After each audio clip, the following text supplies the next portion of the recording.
This Sunday, we kicked off a brand new series called Brick by Brick, where we're talking about leadership. And we made the point that all of us can grow in our leadership.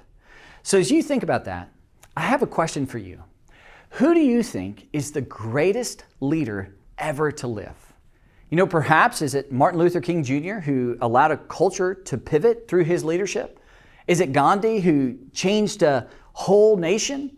Or perhaps is it Steve Jobs? I mean, think about Steve. I mean, Apple computers have enhanced our lives and they've changed billions of lives around the world. I mean, I think it's a fair question. Who is the greatest leader ever to live? You know, as I think about that, I think the answer to that is very clear, because there's one person who has changed nations. There's one person who has shaped cultures. There's one individual who has changed billions of lives throughout the last 2,000 years. There's one individual who's changed generations, who's changed families, and perhaps who's changed your life. It's the person of Jesus Christ. And the thing about Jesus is that he only did ministry for 3 years. It wasn't like this, decade or several decade span of leadership. Think about it. 3 years, and he changed the world. So the question is, what was it about the life of Jesus that made him a world-changing leader? Well, about 5 years ago, our leadership team sat down and we actually began to answer that question. And we spent several days, several weeks, in fact, several months, just kind of digging through, making observations about the life of Jesus. And we came up with what we call the 5 leadership pillars that lead to you and I becoming world-changing leaders.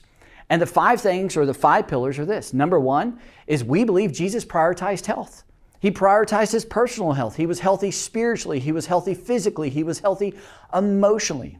Number 2 is he owned the vision. I mean, Jesus was crystal clear that he is the light of the world that came into the world for you and for me. Jesus said, I'm the way, the truth, and the life. No one comes to the Father except through me. In other words, Jesus owned the vision. It cost him his life, that level of ownership. And he owned the vision to bring peace between God and between you and between me. The 3rd pillar of leadership that you see in the life of Jesus is that he communicated effectively. I mean, over and over and over, his sermons, his teachings were resounding. No one taught this way. In fact, on one occasion, a group of religious leaders came to Jesus and they said, Jesus, can you summarize the entire law, like all 600 plus commands? Imagine that. And Jesus listened to him and he said, okay, here it is. Here's my communication in essence. He said, love God with all your heart, soul, mind, and strength, and love your neighbor as yourself. That's it. Simple and incredibly clear. He was an effective communicator.